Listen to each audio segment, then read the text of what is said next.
And so that's why my mantra is don't ask why the addiction, ask why the pain. The addiction is never in the behavior itself, it's in your relationship to the behavior.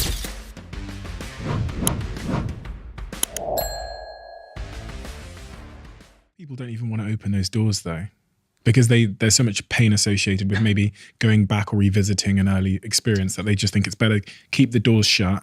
Yeah. And get to tomorrow. That's true. To which I have two answers.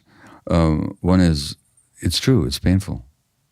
Because all the pain you didn't want to feel and you've been running away from through your compensatory behaviors, like your addictions, are nothing but an attempt to escape from pain. That's all they are. That's all. They're not a disease. They're not a genetic, whatever it is. Addictions are very simply an attempt to escape pain, which create more pain. But that's what they are. And so we get addicted to work, to sex, to pornography, to gambling, to the internet, to shopping, to eating, to power. On that point, I find it so fascinating. When you mentioned in your previous book that you classified things like food, social media, shopping, porn, and work as types of addiction. That was that in and of itself was a bit of a revelation for me, because I never saw work as an addiction. The minute you said it was, and I kind of link it to, heroin addiction, which is providing a certain psychological or physiological benefit to me. Yeah, temporarily. Yeah. Of course it's a fucking addiction. Of course work is an addiction. Of course I have that addiction. Well, work can be an addiction. Yeah. Work can also be sacred. It can also be fulfilling and a manifestation of your creative urges. But it's not but it's strange to say, not that I recommend it, but it's possible even to use heroin in a non-addictive way. I don't personally get it, and I would never want to, but the addiction is never in the behavior itself, it's in your relationship to the behavior.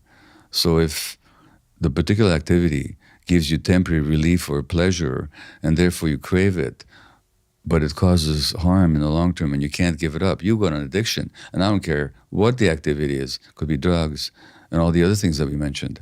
And it employs the same brain circuits, by the way.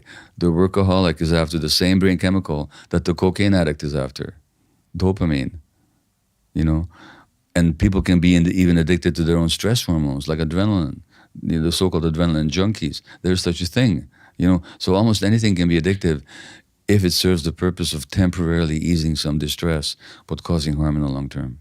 Is escapism the right word to use then for it?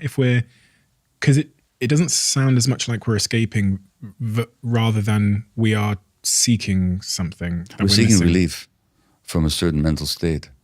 Like I just gave you a definition of addiction, so I don't know what addictions you've had or haven't besides, but what did that do for you?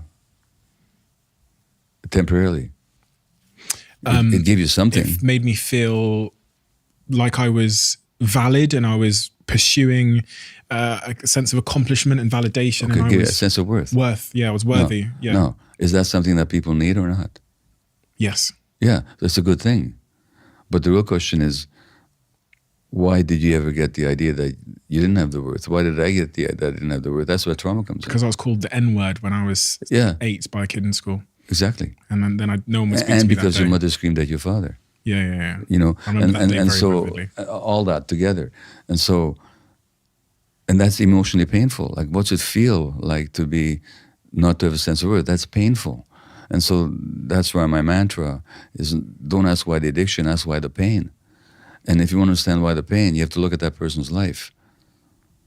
And what the benefit of the addiction is. That's something that you say in previous book that I found, it's a flipping of narrative where you say we should be asking what the benefit of the addiction is. Well, and like in your case, it gives me a sense of worth. Well, okay, I'll say to you, if you come to me because you say, like, I'm workaholic, it's causing some harm in my life, it's keeping me from intimate relationships, it makes me stressed and tired, whatever it is, it's the first thing I would ask of you is, what is it doing for you? And you say a sense of worth. And I'd say, you know what?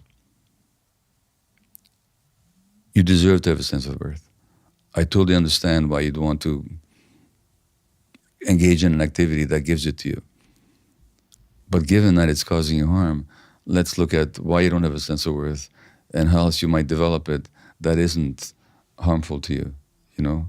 So, but you start with what's right about it. What are you looking for? And what you're looking for is always valid.